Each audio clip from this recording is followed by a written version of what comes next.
Stranger Things Season 5 has dropped something absolutely wild that caught everyone off guard. We had hints from the teaser that Holly Wheeler might vanish, but 12 other children disappearing alongside her. That's terrifying on a completely different level. Vecna's obsession with kids isn't random, and there's something calculated and sinister about why he's taking them. Especially starting with Holly. What's his endgame here, and why specifically 12 children? Here's everything we know so far. Starting with the moment Vecna sent a Demogorgon directly to the Wheeler house, everyone realized this wasn't some random attack. This was personal and calculated. A targeted move in his twisted plan to anchor the Upside Down's invasion into Hawkins. The Demogorgon tore a gate right into Holly's room, and even though she managed to escape and run to her mother Karen, the creature stalked them through their own home like a nightmare made real. Karen and Ted fought with everything they had, Karen hiding with Holly in the bathtub, and later attacking the monster with a broken wine bottle. Pure desperation and parental instinct against something inhuman. But despite their courage, the Demogorgon overpowered them both, leaving Karen and Ted severely injured before it seized Holly and dragged her through the portal into the Upside Down. Here's where things get strange though. Vecna didn't throw Holly directly into the Upside Down like he did with Will. Instead, he took her to his mansion first, and that choice feels significant. Vecna's obsession with Holly started years ago when she was just a little kid. She could see and feel him through the walls, in her bedroom, at her window. Something about this girl connected to him in ways we're only beginning to understand. Maybe she reminds him of his sister, the one he killed. Or maybe there's something bright and pure about Holly that he wants to corrupt or possess. But now that Holly refused to follow his instructions and reached out to Max, things are about to get really bad. Shifting gear to why Vecna wants these 12 kids so desperately in his endgame. This isn't just about terror or revenge. Vecna has a grand design, and these children are essential pieces of it. He's planning to dominate reality itself by fully merging the Upside Down with our world and reshaping everything according to his twisted vision. Will Byers has been having visions that reveal the horrifying truth. A massive flesh wall expanding outward into 12 distinct segments or spires. And each one is meant to have a child attached to it like some nightmarish living architecture. Vecna already proved he can create psychic connections when he linked Will to the Upside Down's hive mind years ago. And now he's building something far worse, a network of young minds he can control and manipulate to anchor his invasion. But here's the cruelest part. Vecna isn't choosing these kids randomly. He explicitly targets children he considers weak in body and mind. Vulnerable souls he believes are easily broken, easily reshaped and controlled. He sees their struggles and traumas as doorways he can exploit, turning their pain into his power and their minds into extensions of his will. These aren't soldiers to him, they're building blocks for a new reality where he's God, and they're just pieces of his design, stripped of free will and molded into whatever he needs them to be. What makes this even more chilling is that Will Byers was Vecna's first test subject. The original experiment to see if his theory would work, and Will met all the criteria Vecna was looking for. That connection to the hive mind taught Vecna the true extent of his power and influence, preparing him for this final devastating strike. The pattern becomes clearer when you look back at Season 4. Vecna's previous targets were teenagers drowning in trauma, kids like Chrissy and Max who felt isolated and broken. And theories suggest this mirrors Freddy Krueger's attacks on teens, but in Vecna's world that there's a darker reason. Teenagers are easy to manipulate because they often feel alone and separate from everyone around them, trapped in their pain with no one who truly understands. And that's exactly the vulnerability Vecna exploits to pull them into his nightmare. Now here's where things get really twisted and literary. The show draws heavy inspiration from A Wrinkle in Time by Madeleine L'Engle, which uses the concept of a tesseract, a wrinkle in space and time that allows interdimensional travel. The Upside Down functions like that dimensional tear, frozen in time on November 6, 1983, trapping that slice of Hawkins' reality in a single horrifying day. Vecna understands this better than anyone, and he's weaponizing it. He even appears to Holly Wheeler and her classmates in his human form, calling himself Mr. Whatsit, deliberately stealing the name from Mrs. Whatsit in the novel, a kind, eccentric, godlike being who helps rescue the protagonist's father. But in Vecna's hands, this benevolent helper becomes corrupted into something sinister. He uses that trusted name to manipulate the children, promising to take them somewhere special to protect them from monsters, when really he's the monster leading them straight into captivity in the Upside Down. As he tells Will, "Can you see them, William? Can you see the children? Do you know why I chose them to reshape the world? It's because they are weak. Weak in body and mind. Easily broken, easily reshaped, controlled." But why specifically 12 kids and not 10 or 15 or some other number?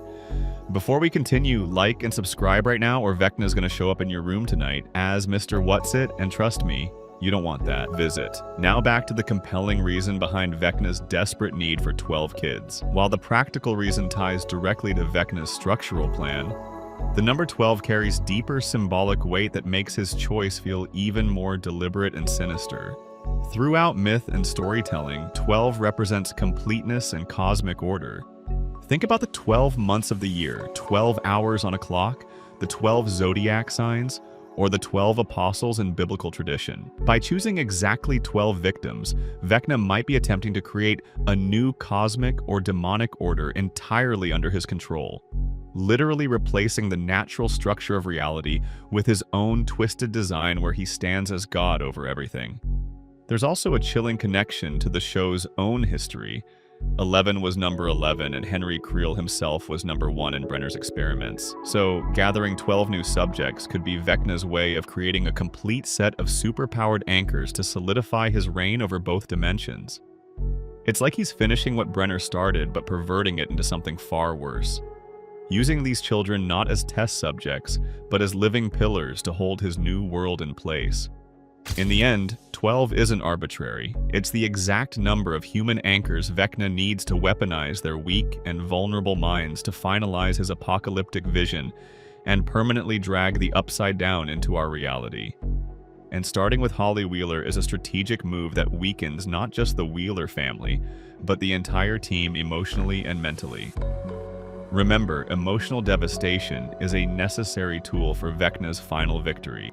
There's been wild speculation online suggesting that Karen Wheeler might secretly be Alice Creel, Henry's younger sister, who supposedly died in the Creel House massacre back in 1959. And if that theory were true, it would make Holly Vecna's great niece and explain why he's targeting her as some twisted form of familial attempt to finish what he started all those years ago. But here's the reality check. The first shadow, the official canon stage play, confirms that Alice Creel did not survive that night, which essentially destroys the theory that Karen is Vecna's sister, and by extension that Holly is blood related to him at all. So if it's not about family ties, then what makes Holly the perfect first target? The answer lies in pure, calculated revenge against the family that's been the root of Vecna's failures across every single season. Mike Wheeler was the one who took 11 in, and fostered the bond that allowed her to banish Vecna back in 1909 and fight the Mind Flayer repeatedly. And Vecna is absolutely aware of how crucial Mike is to Eleven's strength and purpose. Beyond that, there's Nancy Wheeler, who became a major threat in Season 4 when she fired the final shotgun blast that severely damaged Vecna's physical body in the Upside Down, nearly ending him for good. Vecna even showed Nancy a horrifying vision of her entire family dead, her mother Karen, her brother Mike, and yes, her little sister Holly, all slaughtered in his apocalypse. By making Holly his first victim of this final invasion, Vecna is making good on that promise and turning Nancy's worst nightmare into reality. And it's the most direct and devastating way to break Nancy's spirit and make both her and Mike suffer before they can even fight back. Yet even with all this calculated cruelty, we're still missing pieces of the puzzle because we don't fully understand his obsession with Holly that started way back in her childhood. Why she could see and feel him through the walls when she was just a little girl. There's something deeper there we haven't uncovered yet. So, after everything Vecna has done, after all the children he's taken and the nightmares he's unleashed, what does the final battle actually look like? This is where things get incredibly intense because the power dynamics have shifted in ways Vecna never anticipated. Will Byers can now tap into and influence the Upside Down's hive mind?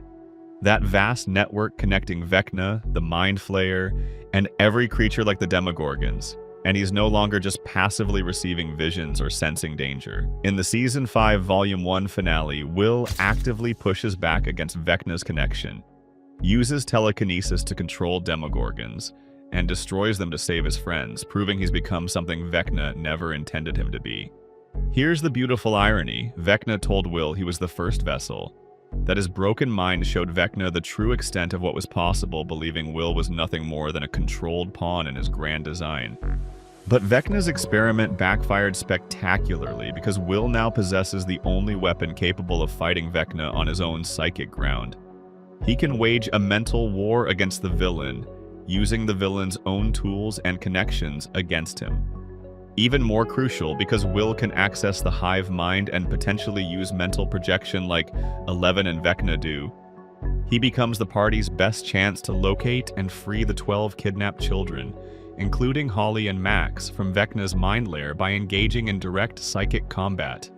The final battle is now shaping up as a three-way psychic war: 11 versus Vecna versus Will. And Will's unique connection to the hive mind makes him the most unpredictable and potentially devastating factor in this entire fight. Now let's talk about something that might actually give us hope in all this darkness: the chances of Max saving Holly from Vecna's nightmare. After Holly discovers Max in that cave, Max befriends her and carefully explains that Mr. Watson is actually the monster who trapped them both. And she promises Holly that she has a plan for them to escape, but it absolutely must be kept secret from Henry or everything falls apart. What makes Max so dangerous to Vecna is that she's the only person capable of disrupting his system from the inside. She survived his initial attack. She knows how to navigate his mind lair, and her presence along with Holly and potentially the other kidnapped children gives the heroes a real fighting chance against Vecna on his own psychic ground. Max's entire narrative function in Season 5 seems to be serving as the internal resistance, the thorn in Vecna's side he never saw coming. And her ability to move through his memories and mindscape makes her the most likely person to orchestrate the escape of Holly and the other children Vecna desperately needs for his plan to work. So, with that, we've come to the end of our deep dive into Vecna's terrifying plan.